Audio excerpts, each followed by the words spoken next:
ဆယ်ကျော်သက်အရွယ်14နှစ်မှ18နှစ်ထိတနေ့လင်8နာရီမှ10နာရီလူငယ်နဲ့လူလက်ပိုင်း18နှစ်မှ64နှစ်ထိတနေ့လင်9နာရီမှ9နာရီတက်ကြီးရွယ်အိုများ65နှစ်အထက်တနေ့လင်9နာရီမှ10နာရီထိဖြစ်ပါသည်ရှင်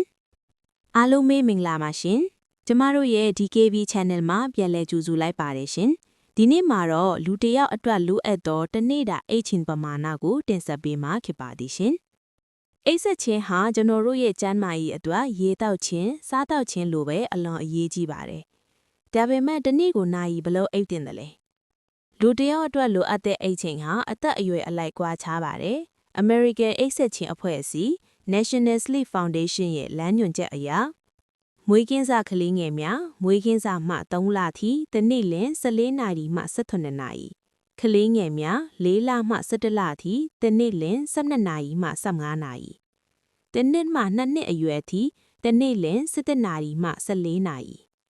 မူချိုအရွယ်3နှစ်မှ5နှစ်ထိတနေ့လင်10နာရီမှ13နာရီကျောင်းအရွယ်ကလေး6နှစ်မှ13နှစ်ထိတနေ့လင်9နာရီမှ17နာရီဆယ်ကျော်သက်အရွယ်14နှစ်မှ18နှစ်ထိတနေ့လင်8နာရီမှ10နာရီလူငယ်နဲ့လူလက်ပိုင်း18နှစ်မှ64နှစ်ထိတနေ့လင်9နာရီမှ9နာရီတက်ကြီးရွယ်အိုများ65နှစ်အထက်တနေ့လင်9နာရီမှ8နာရီထိဖြစ်ပါသည်ရှင်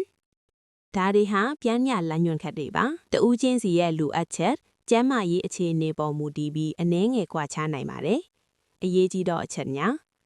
အိတ်ချင်ရဲ့အရေးအသွေးကလည်းအချိန်အကြာကြီးအိတ်တာထက်ပိုအရေးကြီးပါတယ်။အရေးအသွေးမြင့်အိတ်ဆက်မှုရဖို့အတွက်